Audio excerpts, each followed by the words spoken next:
Silakan klik tombol subscribe dan aktifkan notifikasi pada tombol lonceng supaya tidak tertinggal video seputar misteri dan pembahasan menarik lainnya, dan klik tombol like juga jika sahabat menyukai video ini.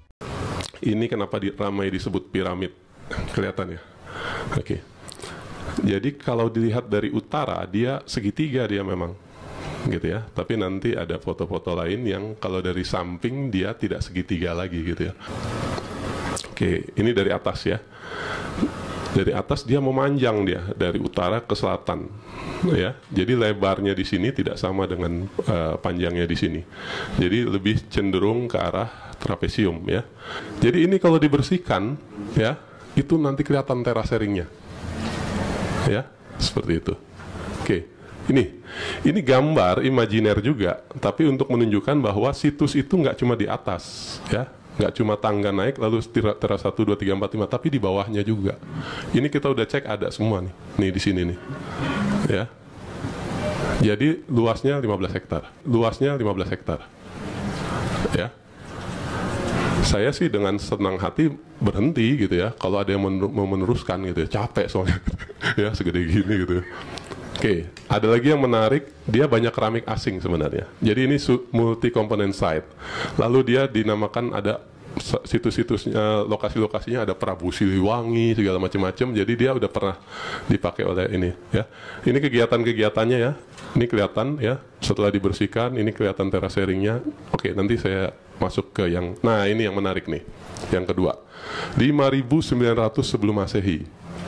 Maaf, yang tadi ini sudah di carbon dating ya, sudah di sudah dibawa ke Batan gitu ya. Usianya 500 sebelum Masehi. Jadi apa yang disampaikan oleh Pak Daud gitu ya, itu betul. Rata-rata situs megalitik di Indonesia tuh 500 sebelum Masehi. Ya, ini carbon datingnya keluar 500 sebelum Masehi. Ya. Tapi selain itu di bawahnya ada lagi. Ya. Nih. Di bawahnya ada lagi nih. Nah, kuncinya di sini sebenarnya nih, ya. Ada batu, kalau di utara dia arahnya ditancap ke bukit, arahnya utara selatan. Tapi kalau di timur, arahnya timur barat. Ya. Jadi ini benar-benar disusun oleh manusia. Nah, ini ketika diekskavasi di dalam, ya, di timur itu ada batu arahnya timur barat. Tuh. Ya, jadi dia nancepin di bukit supaya bukitnya nggak runtuh, nggak longsor. Tapi di utara, ya, mana nih kursornya? Ya, di utara, ini fotonya susah ya, tapi ya pokoknya ini utara selatan nih arahnya gitu ya. Ya, dia utara selatan, ya. Jadi dia menancap ke bukit itu, gitu ya. Nah, ini jelas-jelas buatan manusia. Sekali lagi, diskusinya nggak usah dijauhin ke, kalau sebagian yang nggak ke lapangan bilang mana ada kolumnar join ini yang buatan manusia gitu ya. Kolumnar joinnya memang alami, tapi disusunnya oleh manusia. Ya, saya pikir itu udah clear gitu ya. Nih, ternyata setelah di georadar, nih yang atas tadi, tuh ada jeda tuh. Lalu di bawahnya ada lagi. Nah, ya, saya kasih dikit. Nih, ya, di bawah yang merah-merah itu ada jeda, nanti ada lagi. Udah di georadar, geolistrik, dibor gitu ya. Ini ada ininya. Nah, penempatan kotak gali itu berdasarkan ini semua nih. Gitu ya. Jadi nggak spekulatif. Udah diukur, hitung berapa meter, berapa dalam, taruh deh kotaknya. Hasilnya, ya, walaupun kelihatan spekulatif begini, nanti dapat dia di bawah. Ya, nih, ya, kalau dibuka ini, mungkin kita berhenti di sini, ini dianggap acak nih, ini alami nih gitu ya. Tapi karena sudah punya citra itu, yang kita tahu misalnya dalamnya 22 meter 110 cm, diterusin aja, di bawahnya ketemu struktur. Ini yang udah di carbon dating 5.900 sebelum Masehi. Jadi memang sudah diteliti ini situs sejak tahun 1914 ya, NJ Krom menyatakan ada 4 teras. Lalu entah kenapa dia mulai dibicarakan lagi tahun 79. Jadi ada jeda antara 1914 sampai 1979. Lalu kemudian dia situsnya terletak di atas bukit ya, di atas bukit dikelilingi oleh bukit-bukit lainnya. Ya, nah bukit yang di tenggara itu namanya Gunung Melati. Jadi ketika NJ Krom menyatakan melihat situs yang belakangan disebut Gunung Padang, dia tidak menyebutnya Gunung Padang, dia pakai referensi di puncak gunung dekat Gunung Melati. Jadi ini situs tampaknya belum ada namanya waktu itu ya, tahun 1914. Oke, ini rangkaian penelitian ya, tahun 79, 80, 82, lalu akhirnya dipugar tahun 85.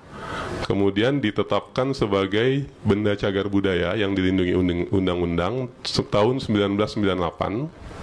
Waktu itu disebutkan bahwa luas bangunan dari Gunung Padang itu adalah 3.000 ya, 3094,59 meter persegi. Tapi untuk melindungi situs tersebut tanahnya dilebihin ya. 1 hektar ya, 1,7 hektar ya. Lalu ada pemugaran, lalu ada berbagai riset 2002, 2004, 2005. Oke. Nah, ini gambarannya nih ya. Dia sejak tahun 1990-an dia sudah jadi objek wisata sebenarnya ya, naik ke ya. Di bawahnya ada sumur ya. Dia ada sumur, lalu ada pintu atau tangga naik gitu ya. Nah, untuk pengunjung dikasih yang baru nih sekarang. Nanti sampai atas Anda Bapak Ibu bisa melihat ini kanan kiri nih hutan ya, atau lebat lah gitu ya. Banyak pohon. Nah, dia ada yang teras begini nih. Dinding batu begini gitu ya. Bisa sampai tingginya 4,35 meter. Panjangnya 44. Ini sejak tahun 1914 sudah terdeteksi. Ini teras 1 kita sebutnya. Lalu ada naik ke atas, nanti ya ini yang naik ke atasnya nih, ada tangganya tuh ya, tangga. Ya, ini yang rame nanti nih, tapi mungkin nggak sempat dibahas. Ya, di sini nih. Ini yang disebut ada semen purbanya. Lalu ada teras 2. Ya, teras 3, teras 4, teras 5 ya, ini menara pandang. Nah, ini kanan kiri itu masih pohon lebat ya, semak belukar. Ini juga semak belukar. Oke. Kalau dilihat dari timur ya, tadi dari utara kita naik tangga. Ini ya, naik dari utara, nanti teras 1, 2, 3, 4, 5 ya. Ditumbuhi ini tanaman. Lalu di sini ada sawah nih. Nih, rapi sekali nih ya. Oke, jadi kondisinya yang disebut situs itu di atas ya, menurut undang-undang ya. Oke, kalau dibersihkan katakanlah demikian gitu ya, ada insinyur yang pernah menggambar, Pak Budi. Jadi naik tangga di atas, lalu teras 1, 2, 3, 4, 5. Nah, ini bersih nih ya. Ini kalau dilihat dari atas ya, 3094 sudah ditetapkan oleh pemerintah tahun 1998. Klik tombol subscribe dan aktifkan notifikasi pada tombol lonceng supaya tidak tertinggal video seputar misteri dan pembahasan menarik lainnya, dan klik tombol like juga jika sahabat menyukai video ini.